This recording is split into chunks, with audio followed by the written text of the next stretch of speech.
Hi there, and welcome back. Before we dive back in, I want to first say well done. We've learned a lot of new skills in a short amount of time and tackled some pretty tricky concepts. None of this stuff is easy, and you're doing so great. So we've got some fun concepts lined up for the next few videos. So far, we've seen how to organize our code and functions. We've also made our code branch into different paths depending on certain conditions. In this module, we'll learn how to get computers to do repetitive tasks, which is another cornerstone of programming.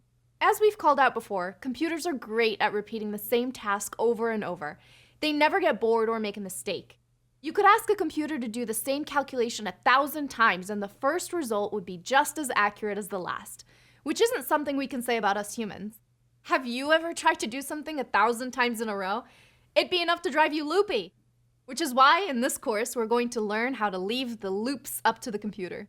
The ability to accurately perform repetitive tasks and never get tired is why computers are so great for automation. The automated task could be anything, like copying files to a bunch of computers on a network, sending personalized emails to a list of users, or verifying that a process is still running. It doesn't matter how complex the task is, your computer will do it as many times as you tell it to, which leaves you time for more interesting things, like planning future hardware needs or managing software rollouts. In the next few videos, we'll explore 3 techniques for automating repetitive tasks.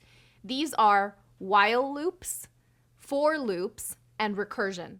Each of these techniques are used to tell the computer to repeat a task, but each takes a slightly different approach. We're going to learn how to write the code for each and how to know when to use one technique instead of the others. So, are you ready? Let's get started.